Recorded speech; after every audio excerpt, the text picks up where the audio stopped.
Hey guys, Epic King Salt with another Monstrum 2 video.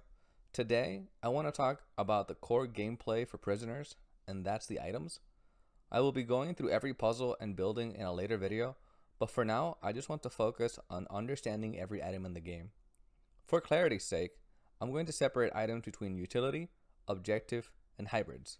Utility items are used to survive, while objective items are required to perform the task to complete the different puzzles throughout the map. Hybrids are those that can do both, and because of that, fall into the strongest item category.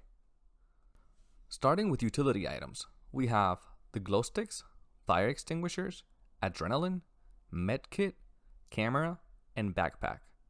This group, for the most part, is the weaker set of items because game knowledge and technical skill, like looping, have greater value than the advantage that most of the items can provide on their own, outside of the camera. Glow sticks are the weirdest of items, because it seems they are designed to provide a signal or vision in an area. The glow sticks have two statuses, turned off and turned on. In order to utilize it properly, a player has to pick it up, break it to turn it on, and then drop it if they want to get light in an area or keep it as a torch. The problem is that they seem to solve a problem that doesn't exist in the game's current iteration. The game has plenty of quality light sources, so it is not necessary to have an item that provides additional vision. In terms of that signal standpoint, the game has been designed with in-game chat, so there is no need to provide signals when you can just type. I want to be clear, I'm not trying to advocate against chat, I'm trying to understand the reason for the purpose of this iteming system in the game, since I think having chat is very good.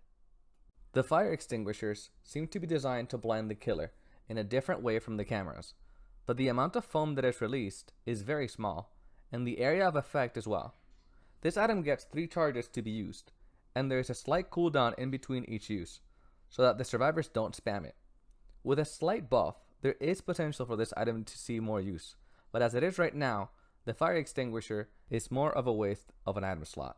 Adrenaline is our first good utility item, because it allows us to reach windows in vaults or crouch locations, in general, faster. This item, I feel, won't get a lot of credit due to its lack of obvious strength. That, and we don't have any numbers as far as I'm aware, so it's hard to know how good the item really is. But that being said, I think it's at least decent. It has a one-time use, so it's important that you are aware of when you want to use it, because it will not give you a second chance. The problem is that when you have a limited storage space and you have to choose versus another better or more important item, adrenaline rarely ever makes the cut. The medkit is a bit tricky. It is very useful against the Bagra and when managing fall damage, but because the Brute and Malacosm can one-shot you, it isn't as useful versus them. Overall, the medkit has the potential to be an incredibly powerful item, but at the moment, it's not high priority. The camera is where we get our first hyper priority item. This is the only item in the utility classification that's worth picking up consistently. It has 3 charges of use, and you have a time delay between uses, the same as the fire extinguishers. When used, if the killer is in front of the prisoner and looking in their direction, they are blinded for a brief moment. The effective range of the camera blind is hard to gauge, but I would say the maximum range is about 10 feet away from the monster. The thing is, it's so good that you might even drop certain objectives items over it. The value discrepancy between this and the other utility items is just insane, and slightly buffing the others will probably help keep them all up to par. That being said, glow sticks are just confusing, and I think they need a full rework rather than a buff. The final utility item is the backpack. It can be very useful because it allows you to carry 2 extra items.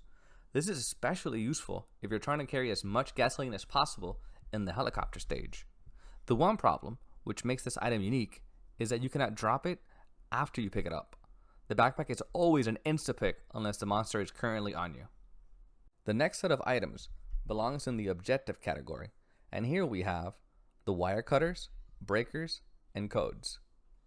Starting off with the wire cutters, there are many tasks in the beginning of the game that require this item. Some of them can also be solved with the hammer, but it isn't always the case. So even though it isn't always necessary, it's a very good to have, because it is almost always useful in the first stage and in the second stage. One of the engines tends to be strapped with metal wires, and this is the perfect moment for these to shine. The wire cutters can also sometimes be useful in the final stages, both in the helicopter and the submarine, depending on the task that's spawned. Breakers, at first glance, might seem awesome because they are the only item that has an unlimited spawn. That being said, once you complete the task in the first stage, you generally don't need them anymore because they don't solve any puzzles in stage 2 or 3. So they are very nice in stage 1, but don't be wary of dropping them for more useful items. Codes, although not technically speaking considered items, I thought it would be fine to place them here considering that they are required to complete puzzles in stage 1. These spawn randomly in specific locations around the locked switches, and your task as a prisoner is finding it and remembering the code so you can type it in and gain access to the switch. With that, we wrap up the objective items and go to the hybrid ones. These include the tape, hammer, and torch. The tape has 3 charges. You can blind cameras if you're close to them, and it's also necessary to fix broken red cables. These are often associated with the first stage depending on the building spawns you get, and the final stage if you have to get out via the helicopter. The hammer is useful for objectives throughout every stage of the game, regardless of which escape route you go through, thanks to its objective requirement and utility. When it comes to the hammer's objectives, you need it for stage 1 and 2, sometimes even for the helicopter. The main reason for why the hammer is so useful is because it provides access to loops that tend to be sealed off by breaking barricaded windows. You can also break wooden doors or pallets blocking entrances. The window access is vital since the Brute and the Malachasm are not able to go through these, and the Bagra struggles with them. It is possible to create infinite loops that force the killer to drop you in the first stages and in the submarine. The other hybrid item is the torch, my favorite item in the game. It gives you access to adrenaline, cameras, and tape. You can also provide access to your teammates to these for when they are mid-chase by opening the safe boxes around the different buildings. The torch is useful in the first stage to do the objectives where the switch is sealed by wires. It is also useful in the second stage. On the second floor, it is required to get one of the engines moving. It is once again useful on the final stages, whether it is on the submarine or the helicopter, because there are objectives that require this item to be able to fix them.